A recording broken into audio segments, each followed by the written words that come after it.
So we're in section 7.4.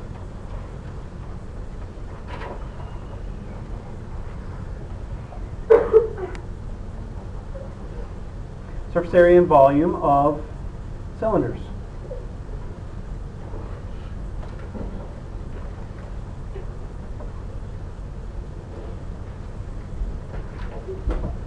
Oops. So we're going to start like we did with our other shapes. We want to talk about what they are, label some parts of them, and then come up with our formulas. Cylinders are nice because in one way because there are less parts, there's less stuff to remember, and most of it is a little more familiar. So let's talk about what a cylinder is first.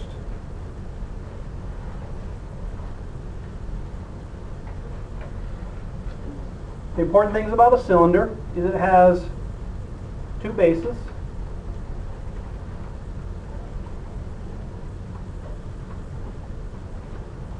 That are, what are our bases of our cylinder going to be? Circles. And the circles have to be special. They have to be congruent and parallel.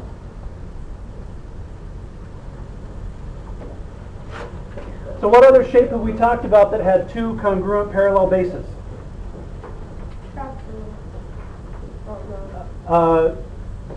Bases of trapezoids were parallel. They weren't necessarily congruent. But what about a solid shape? What solid shape did we talk about that had congruent parallel bases? Two. Prisms. So prisms have two congruent parallel bases, but the bases of prisms are polygons. The bases of cylinders are circles. Cylinders are a lot like prisms. And cylinders, we talk about, it doesn't really have a side, or it has a side, but we don't talk about it being a side. We'll say it has one curved lateral surface. And basically what we're talking about is the side. So there's really just one piece that makes up the side of a cylinder. It's the whole thing. So let's get a picture of a cylinder up here, and we'll talk about the parts of a cylinder.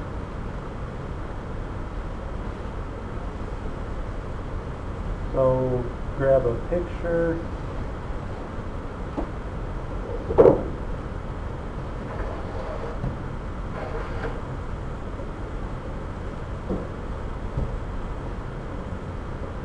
So there's my cylinder.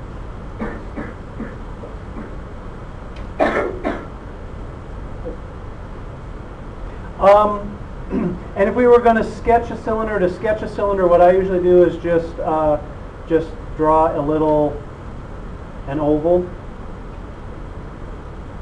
and then two lines straight down, and then an oval on the bottom.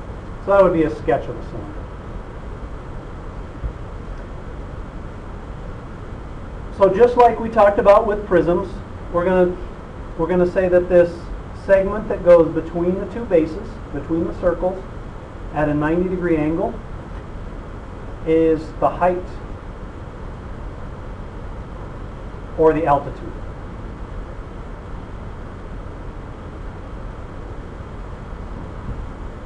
This piece here is going to be the radius of the base.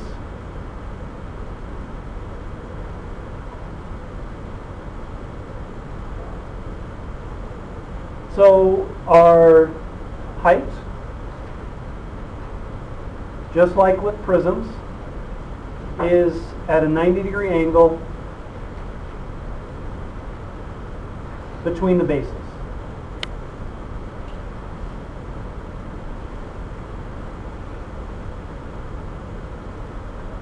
And there's one other part that we're going to talk about with cylinders, and this, why don't we go ahead and label this as a base. Our circle is a base, and that circle is a base.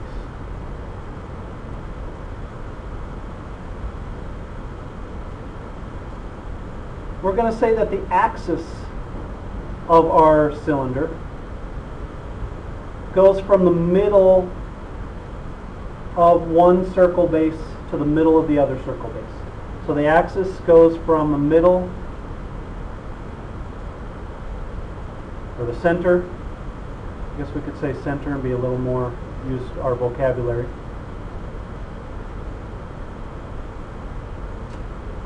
Center of one base to the center of the other base.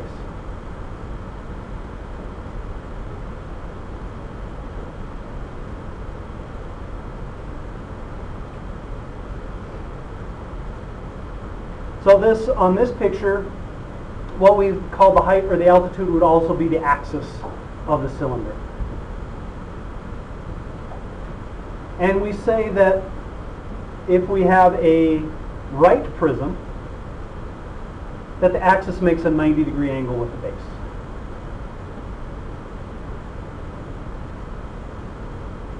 There's not a right prism, sorry, a right cylinder.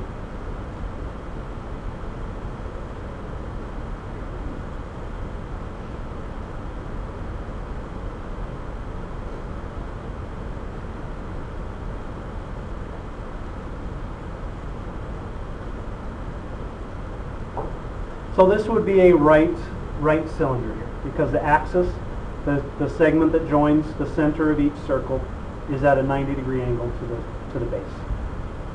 And if our cylinder is not a right cylinder, we call it oblique. So if I were to sketch an oblique cylinder, oblique just means slanted. So I'd have my circles like so. So there would be an oblique cylinder. Just means slanted. And just like we talked about with triangles, trapezoids, parallelograms, the height, oblique, O-B-L-I-Q-U-E, oblique. An oblique just means slanted. And if we have an oblique cylinder, the height is outside the cylinder.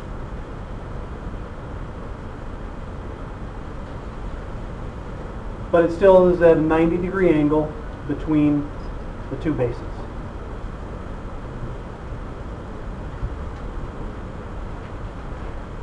So we have a height or an altitude. We have the radius of the base. We have two bases.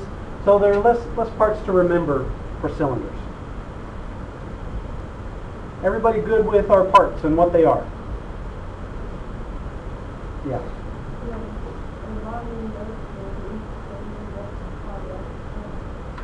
Oh, this is that off the screen on that side?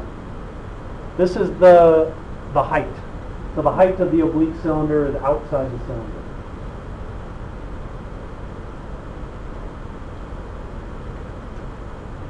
All right, so let's get to our formulas. So our formulas for our surface area and volume. We'll start with surface area. This formula, the surface area, works for a right prism. Or sorry, cylinder.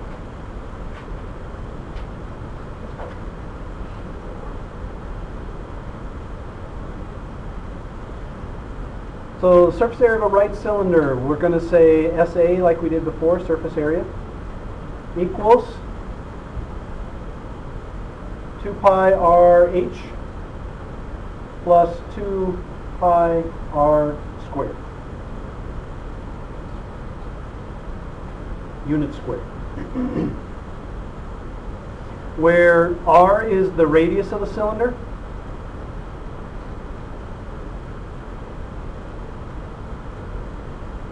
and H is the height of the cylinder.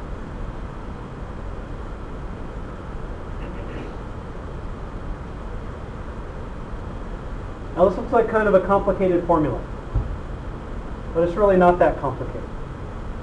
So let me write it down here and we'll talk about what the parts are.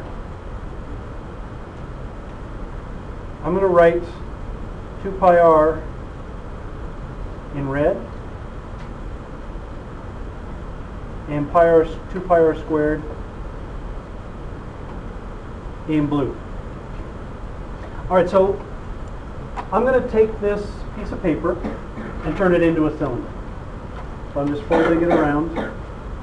So the base is a circle. The bases are the circles that are at the end of the cylinder. So in blue there, the pi r squared. For a circle, what is pi r squared?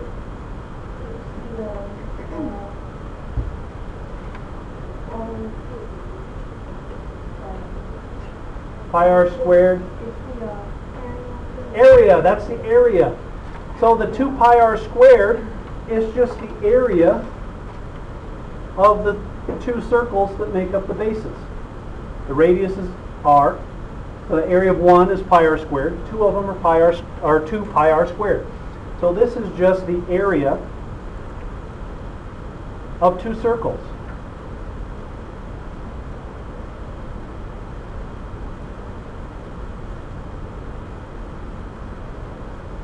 So the 2 pi r squared is just the area of the 2 circles. Now, when I open up my cylinder, this piece of paper that's rolled up, it's a cylinder. When I open it up, this side of the paper is the height of the cylinder. So if I have the cylinder standing up this way, this side is the height. So if I open it up, that's the height of the cylinder. So that's where the h comes from in the formula. And this side of the rectangle is the circumference of this circle. That's how far around the circle that I'm going.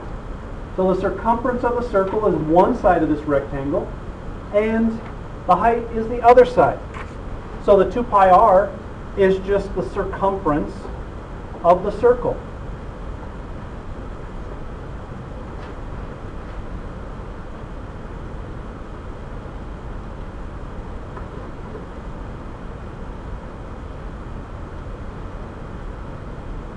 So I just have the circumference of the circle, which is one side of the rectangle when I lay my cylinder out flat, and the height is the other side of the rectangle. And the 2 pi r squared is the area of the 2 circles that make up the base. So that's where the formula comes from. Again, it comes from the net of the cylinder. If I lay it out flat, I would have a rectangle for the curved sides, and then the net, I would have a circle on each side that would be the bases. So the surface area formula comes from the net, and it's just the area of the circles and the area of this rectangle that I get when I lay it out flat. So any questions on that before we do an example?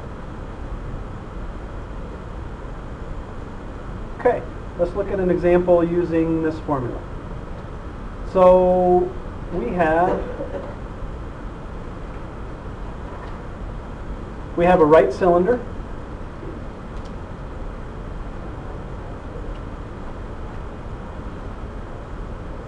The height is 2 feet.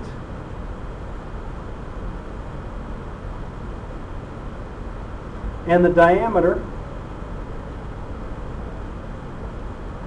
is 6 feet.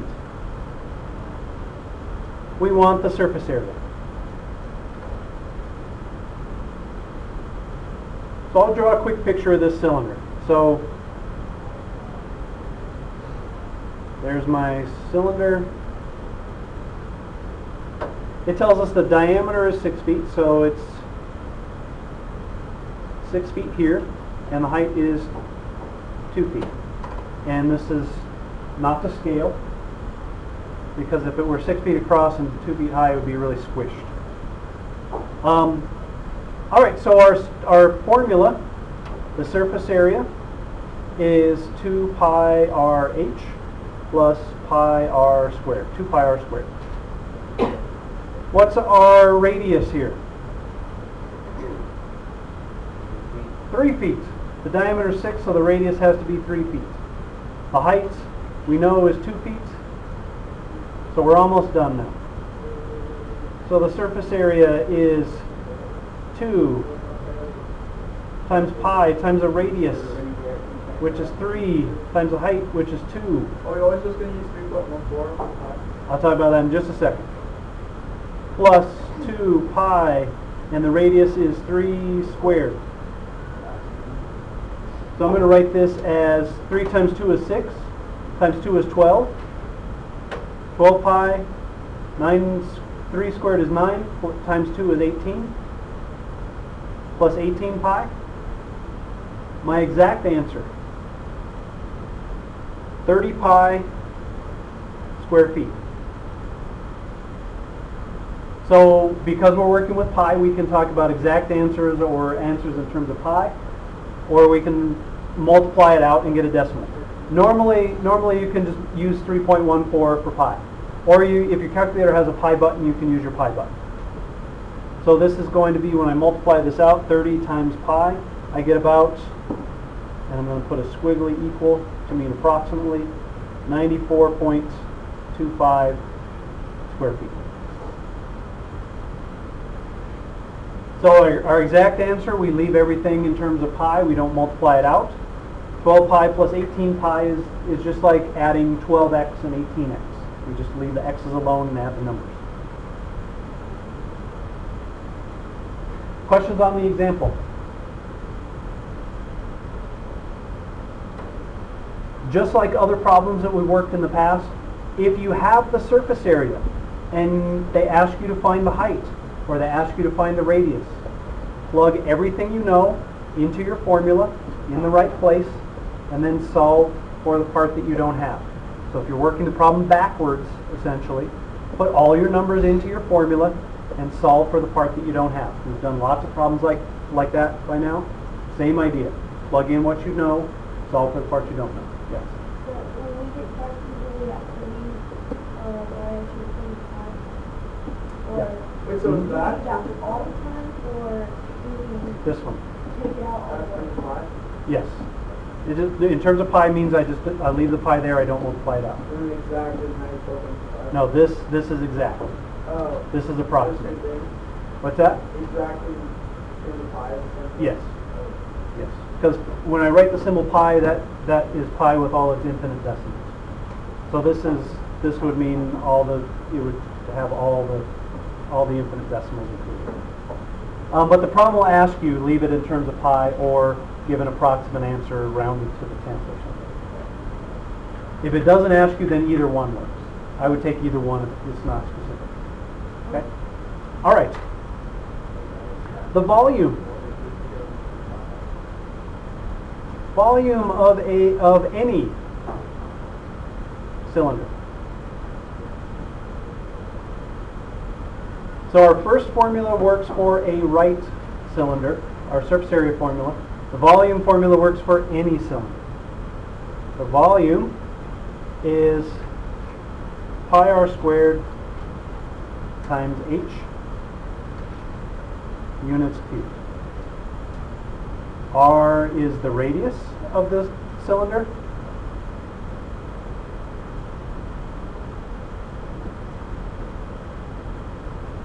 And h is the height of the cylinder.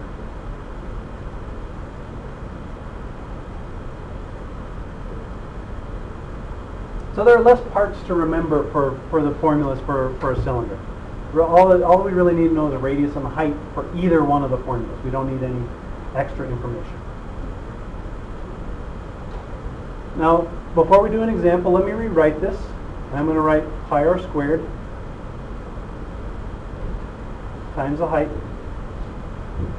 So for our cylinder, what is pi r squared?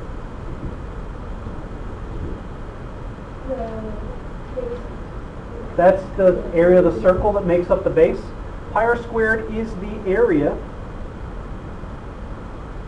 of the base. So I could rewrite this formula that the volume equals the area of the base times the height.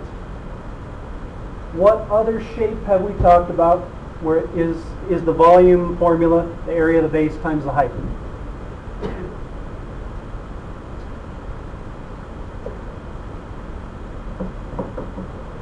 Anybody remember?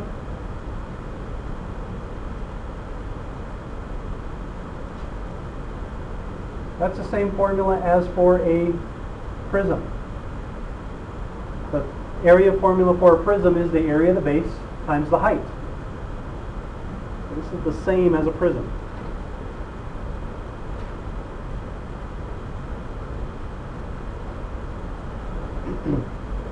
So it's the same, essentially the same area formula as a prism. The area of the base times the height. Because our cylinder has circles for bases, the area of the base is the area of a circle. Next week when we come back, we'll talk about cones. Cones are kind of like pyramids. So if the volume of a cylinder, and we said cylinders are kind of like prisms, the volume of a cylinder is the area of the base times the height. What would you guess now the volume of a cone is going to be?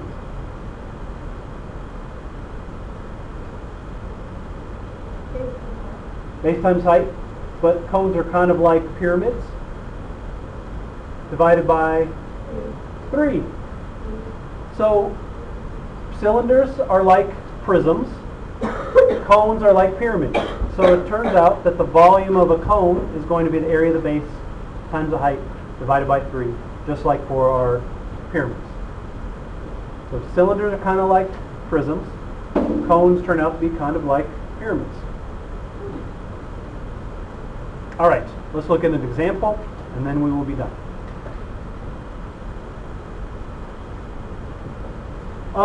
We have a right cylinder.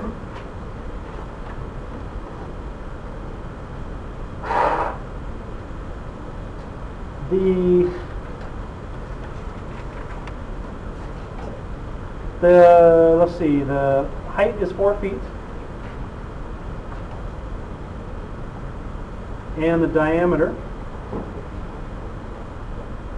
is 10 feet. And we want the volume.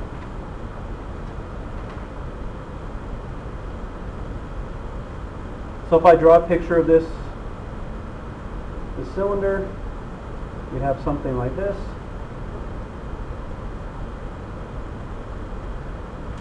That would be 10. And this would be 4. So this one's easy.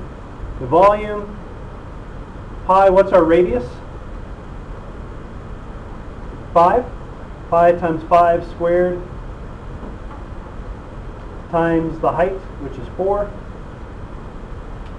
5 squared is 25, times 4 is 100. So my exact answer would be 100 pi cubic feet. Multiply that out, and I get approximately 314.16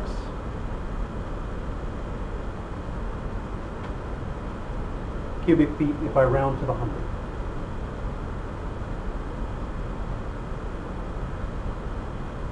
Any questions on that? And again, with the volume formula, if they give you the volume and ask you to find the radius or find the height, plug everything you know into the formula, solve for the part that you don't know. We've done lots of problems like that by now. If you're working the problem backwards, if you need to find the radius, need to find the height, plug the volume in here, plug all the other parts in over here, solve for the part that you don't have. All right,